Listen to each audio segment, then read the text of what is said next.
Good morning, everybody, and welcome back to our kitchen. As you can see, Brittany and I are already cooking this morning, and we are so excited to be sharing one of our favorite recipes with you. It is a better-for-you twist on a family favorite recipe. Right, so today we're making lightened up cheesy potatoes. Yum. So I know that's kind of a staple, especially around the holidays, for a side dish for everybody's family. It's almost like a green bean casserole. Everyone's always bringing the cheesy potatoes. It's not a family gathering without cheesy potatoes. Right, and while that's usually a really heavy side dish, I know my family likes to joke and call them heart attack hash browns, they can usually have up to about 38 grams of fat per serving.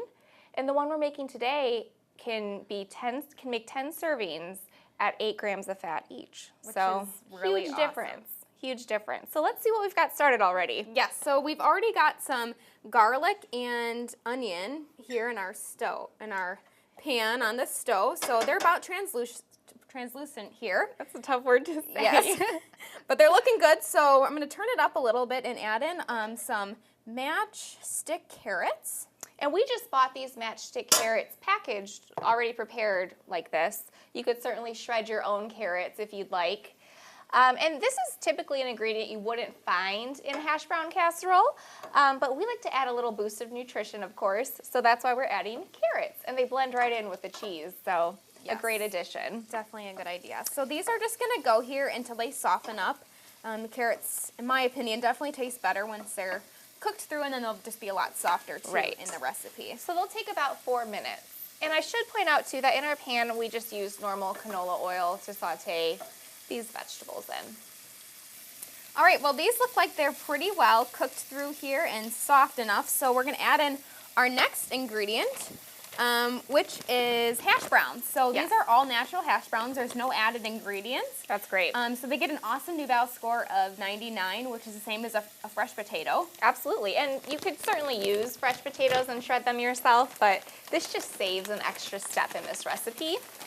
And you can also buy frozen hash brown blends that already have onions and chopped bell peppers mixed in, so that also can save you some time. But today, I really like this brand because it has no added salt. So that's why we chose this one for today.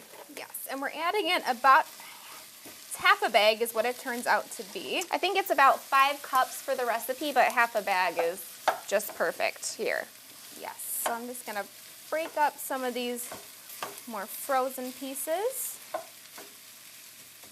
And then once this is all broken up, it can simmer with a little bit of constant stirring for about 10 minutes or until they're cooked through. Yes, so while we're waiting for these, do you want to get started on our roux? Absolutely. So I want to get started on the cream sauce for these potatoes. And that starts off by making a roux. So what we do is add some butter and make sure that gets melted in the pan. And a roux is basically just a mixture of butter and flour. So that's what we're going to create today. Just going to try and get this to melt a little faster. And we're using a lot less butter in this recipe than your typical cheesy potato recipe. Absolutely. And that's one thing that I like to point out just along the way is that every step of this recipe, we're trying to use a better for you option as we go. So overall, just a lighter side dish. Okay, that looks pretty well melted to me.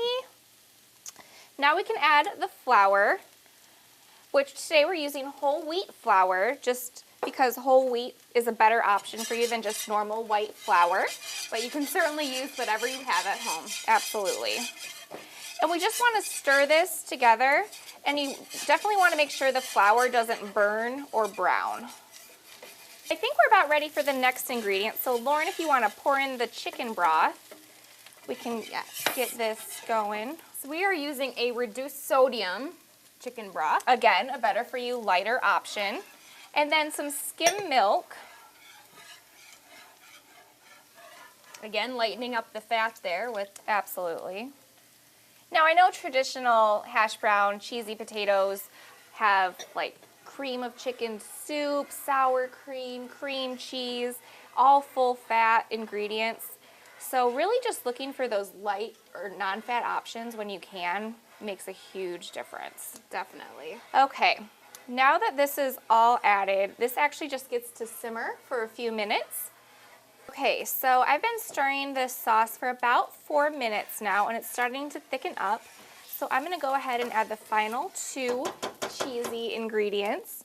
The first one being non-fat plain Greek yogurt. So again, to replace that cream cheese and sour cream you typically find in this recipe.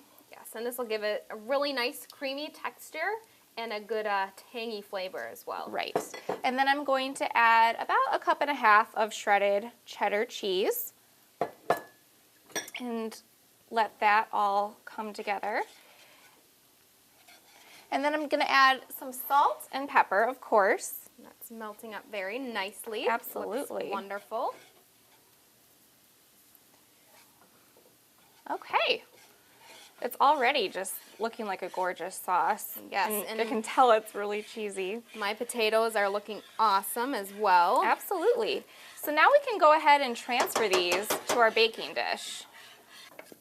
Oh man, they smell great. I love the smell of sauteed potatoes. Yeah. So we'll just spread these out here.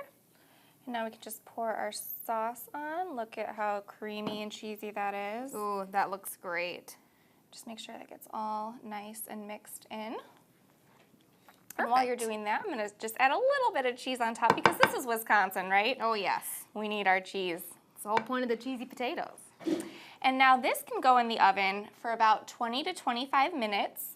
And if you'd like, at the last minute of baking, you can spread corn flakes on it or bran flakes. That's up to you. And today we actually made one already, and we didn't add anything on top, but it still looks delicious. So that's really your personal preference. Look at how bubbly the cheese got. Oh, this looks perfect.